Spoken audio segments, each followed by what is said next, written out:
going to try again? How are we doing? There we are. That's fantastic. So I hope everybody had a fantastic evening. I'm guessing you did. Did you have a good time at the beer crawl? Yeah. Okay, good. Did you have a good time at all the parties? Yeah. Excellent. Is there anyone left from ID Pro? Excellent, good. I was there briefly, it was very loud. I actually had to leave, partly because I had dinner, but also because I realised I was really starting to have to shout, and I thought that's not going to be good if I turn up this morning and I'll be like, good morning everyone, how are you? So, managed to avoid that. So, please remember the expo is open through lunch today. Make sure to take the opportunity to go through. There might still be some giveaways if any of you have kids and need presents, right? Get those. We've got another packed day today. Okay. Everybody stay where you are. Obviously the audio is still working. Let me just see if I can find out what's going on. Just hang on.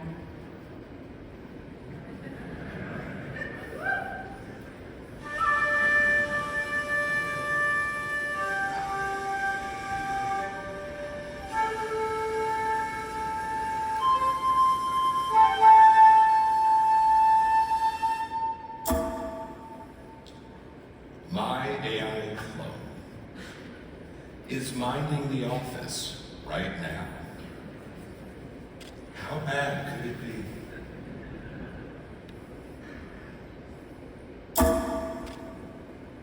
Signature valid.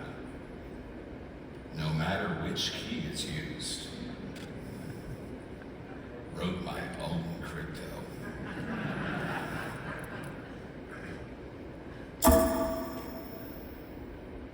It's something you have, something you are, and something else, but I forget.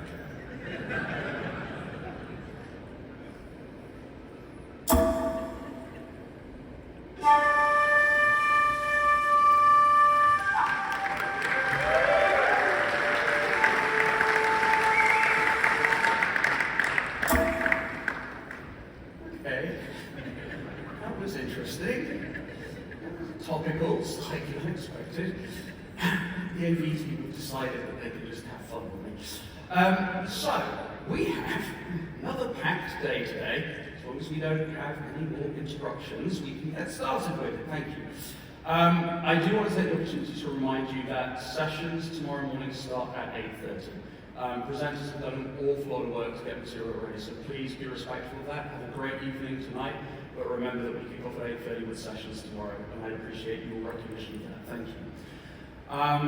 I'd also take the opportunity just to remind you again about session surveys. Please do those. Constructive feedback, please, is always welcome. And obviously continue to take advantage of the summarization capabilities that we've got with Snapstone. So, over the last couple of days, we've heard a lot about solutions that exist today to help keep people safe online. Having those good solutions is half the battle, right? The other half of the battle is we've got to get them out, we've got to get them deployed, we've got to get them into production, and get everybody bought into that process. And so, to talk a little bit more about some sort of approaches we can take to dealing with that kind of side of the equation, I'd like you please to welcome Matt Caulfield, VP of Product for Identity at Cisco.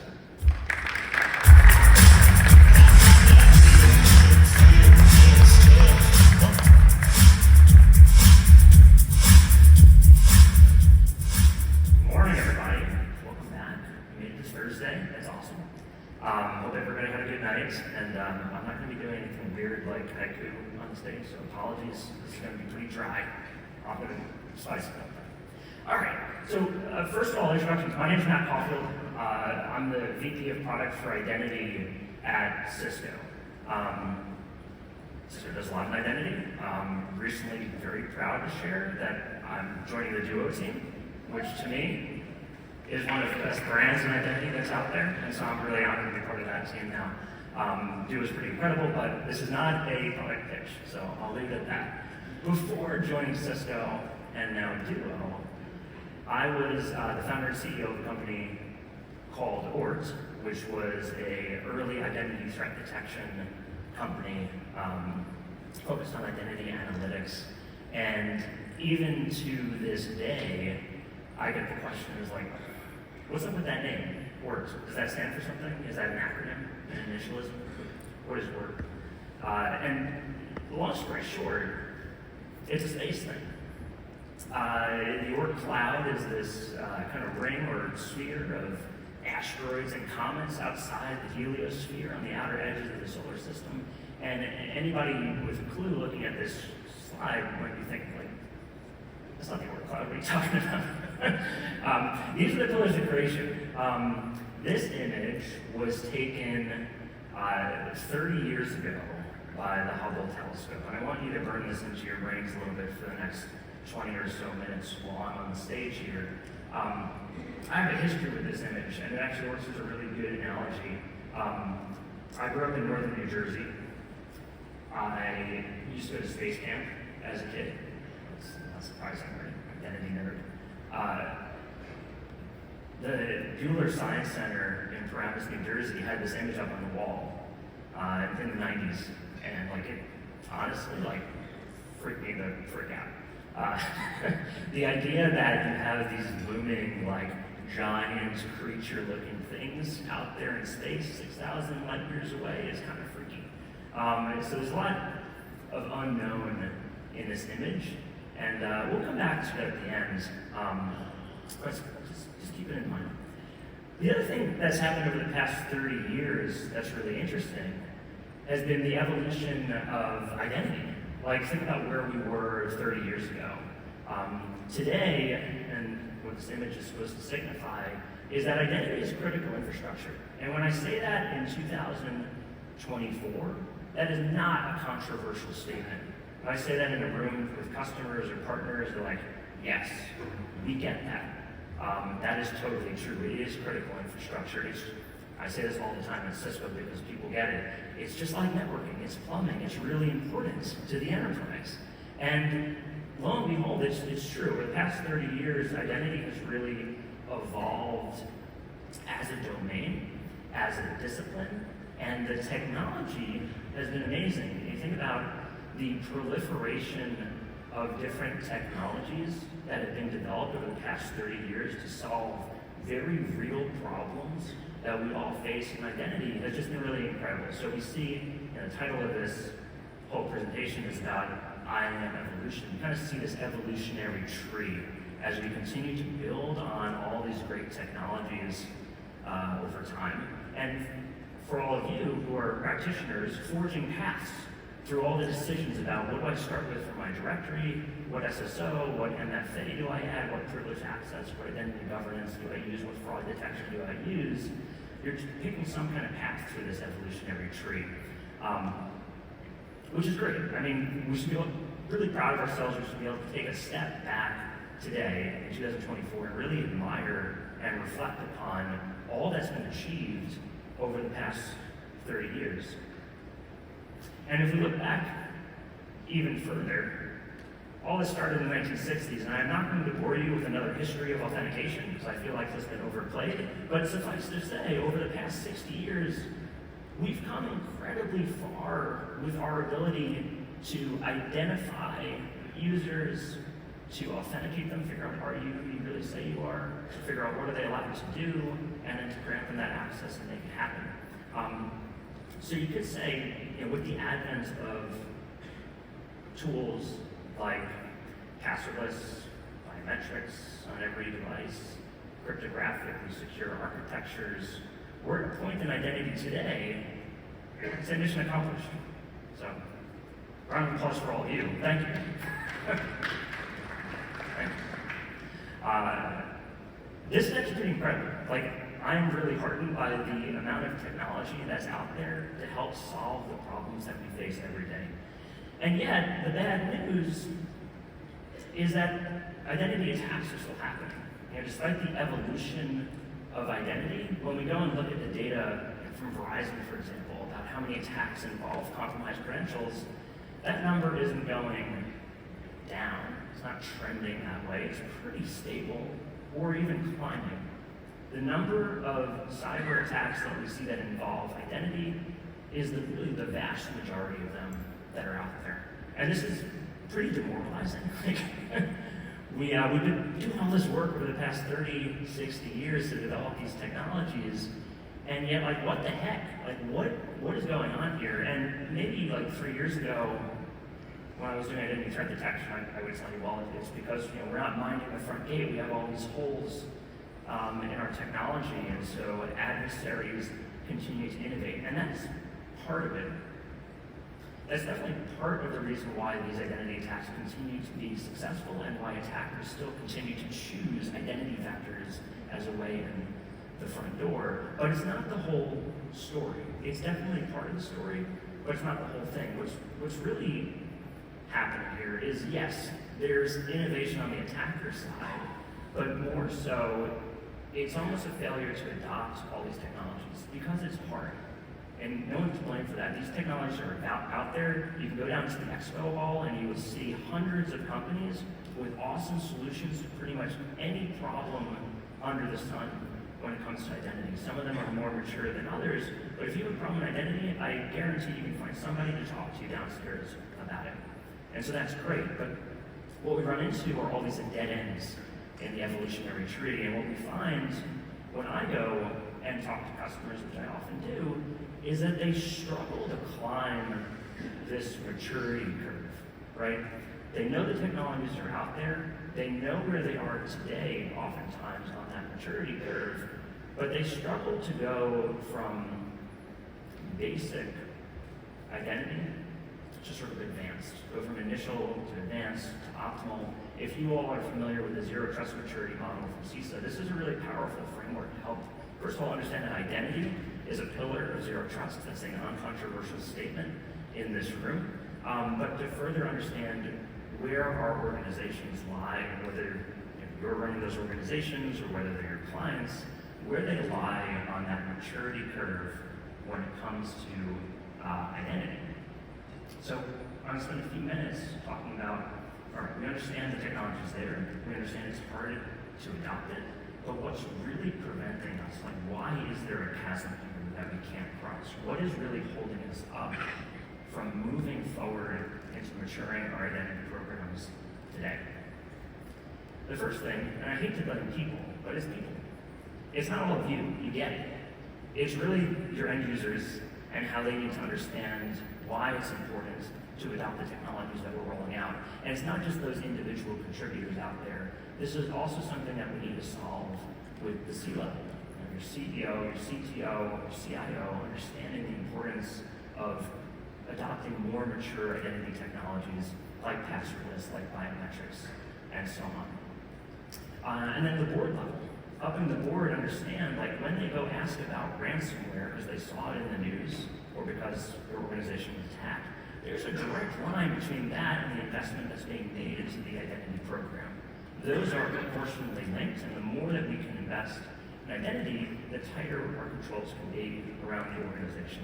So first and foremost, and I don't want to ignore this, people pose a challenge, and persuading people and earning their hearts and minds really presents a challenge to climbing that curve.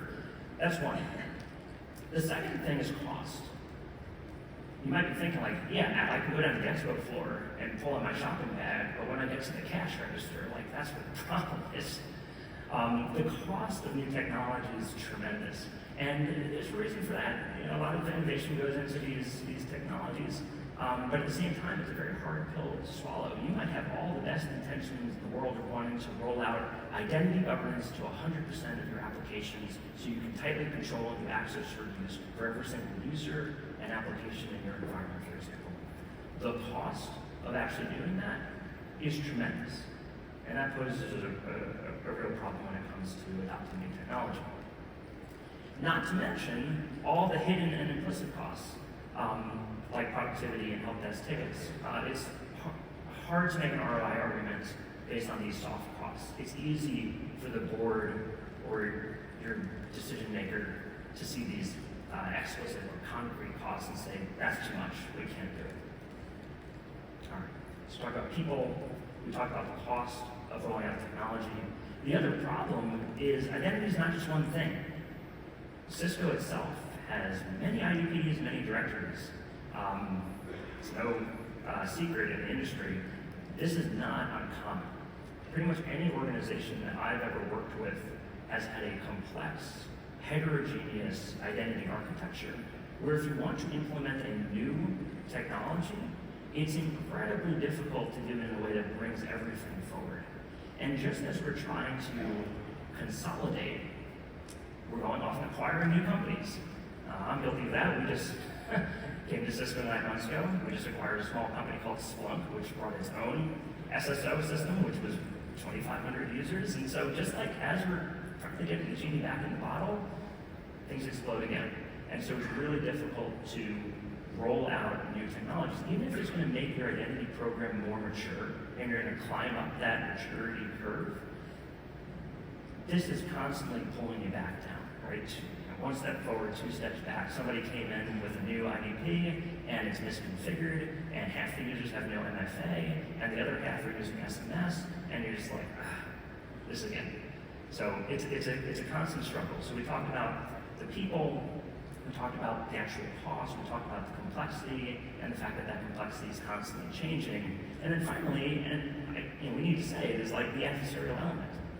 There is constant innovation when it comes to adversaries, and this is a distraction. Just like acquiring a company and having to fold in all those users to your systems is a distraction, these constant attacks and the need to shore up our systems and to plug holes is a real distraction from thinking long-term about what are the identity projects that we need to do to advance the maturity of our identity program. So these 5 things, it's the people, it's the costs, it's the heterogeneous environments, it's the constant change and expansion of those environments, and then it's the adversarial elements and their ingenuity that are really holding us all back from running full speed up that hill towards a more mature identity program. And yet, we can't throw in the towel, right? We can't just like throw up our hands and say, this is too hard. It is many of your jobs, and me on the vendor side, my job to help you climb that curve so we get more mature. Because identity is critical infrastructure. It really is that important. I mean, it is worth investing the time to overcome all these hurdles. And so I want you to think of yourselves not as necessarily analysts or IT people or identity people, but as engineers and the architects of this critical infrastructure, as the builders of this critical infrastructure. And I want us to take a scientific approach to how we construct our identity programs, how we build our identity perimeter to hold these attacks at bay and to continue holding them at bay going forward. One important takeaway here that everyone needs to understand is that we can't let the perfect be the enemy of the good enough. I see many organizations who know when to start a project, but don't know when to stop a project. They don't necessarily know that, hey, maybe it's not important to roll this out to 100% of our users, or 100% of our applications, or 100% of our devices. Sometimes there's a point of diminishing returns where, yeah, we put in a lot of effort, but after that, we're not getting as much back. And oftentimes projects that you do, and you can think of a project that you've done recently, probably falls in one of these curves. Maybe it's that one, maybe it was like a high return initially and then a long tail as you put in more effort. And then maybe it's one of these. I've seen a lot of these where it takes forever to get ramped up, and then the asymptote for this, even if you work on it for the rest of your life, you're only ever going to chip away at a piece of the iceberg. So this is really daunting and problematic. And you might say, well, why even do those projects? Why wouldn't I just do the other projects? To be honest, every project is different. And the real takeaway here is that no single effort is going to be the silver bullet. There's literally no technology you can put out there which is going to be the silver bullet in your identity program. And so what's usually required is some mixture of things. But a mixture of things, as long as you understand what is the curve, what is the effort versus security impact of the project you're going to plan. I'll give you a couple examples. Identity governance. This is one of my favorites. We see a lot of customers wanting to adopt identity governance right now. The first 10 applications, great ROI. First 20, maybe great ROI. Maybe you're a public company in the US and you need to be SOX compliant. Great. You find those systems that have financial data, you say those are my sensitive systems, those are what I'm going to protect. Over the first few years, you get those covered, the join remove relievers work, you get access reviews, access requests, like it's all working beautifully for those 10 to 20. But then the 21st one, that was a little bit less sensitive in terms of its data, so the security impact is a little bit lower. And you can keep going with that curve, but as you go, it's the law of diminishing returns. You could roll this out to 100% of all your applications, but as time goes on, it gets more difficult. And this is where actually combining hygiene solutions, some which have a steep curve, some which might have a flatter curve together, can really be helpful because there are certain solutions out there that are really good at those like large legacy financial applications, and there are some which are more modern, which are really good at helping you get to 90% of your applications using just-in-time access and things like that. So it's really the combination of technologies which is really powerful. I'll give you another example over here. Device trust. So this one is near and dear to my heart at Duos because of how much we do with device trust.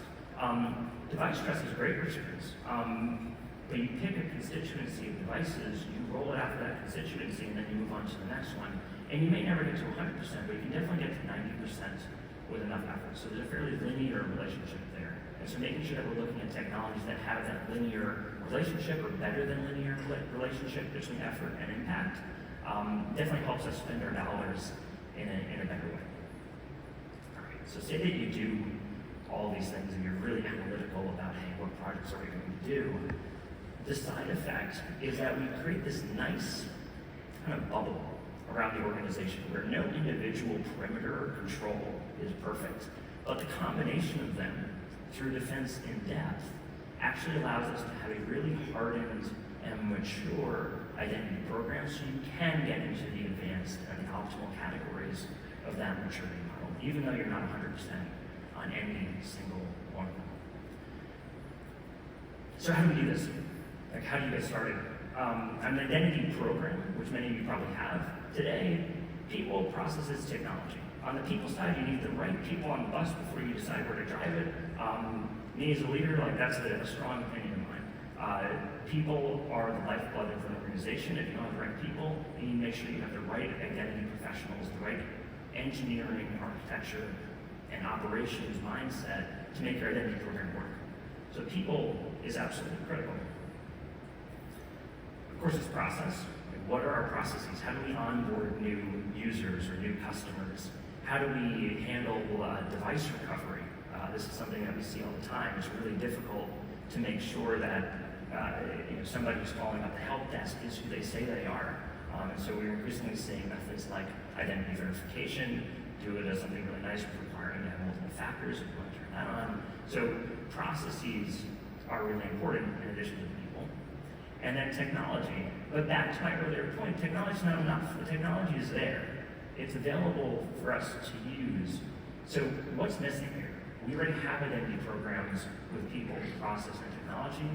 And my whole thesis of this presentation is that there's something that we haven't been talking about as much, which needs to be said in the same breath as people, process, and technology. And that thing is data. People, process, technology, and data. It's 2024. We're not just doing these things without information. Data and database decisions is what helps us drive our identity programs forward. And data and identity is fascinating. There's this whole emerging discipline of identity data engineering and identity data architecture. And we're increasingly seeing identity teams getting structured similarly to security teams. We have security operations, we also have security architecture and engineering. And that identity engineering or identity data engineering is capable of amassing all this data, collecting it from its sources, correlating it, and gathering insights out of it. And for more mature identity programs, they're basing their whole program on this data because it helps them make amazing decisions about Where should we invest our dollars? Where are our defenses the weakest? Where do we need to shore things up? Would an identity governance project be better, or a device trust project be better? Do we need to go switch to a different IDP? Do we need to find another way to do single sign-on? Is there our legacy applications, which are a sort of point? Is it our service accounts? Is it our machine accounts? Is it our customers? Is it our workforce? Is it our contractors? It's really hard to answer those questions in a vacuum. We need to come in with identity, data, and context. The big problem, though, is that today, all this data is often silos. And oftentimes when I'm talking to a customer, I'll explain to them, like, look, you've got this treasure trove of data. And at Cisco, we talk to a lot of people with a networking background. And telling them, like, no, really, your SSO system knows who are your users, what devices are they using, what network are they coming from, what application are they accessing, what data, is a lot more than the 5-tuple that you're seeing off of your firewall or your NetFlow information. There's a rich metadata involved in every single identity event coming from all these systems, and if we can just correlate it between all these silos, you might have multiple IDPs, you might have multiple tenants in your environment, you might have, like Cisco for example, multiple identity providers, multiple directories, HR systems, contractor management systems, MFA systems, patch with the systems. All of these have amazing data that if you can just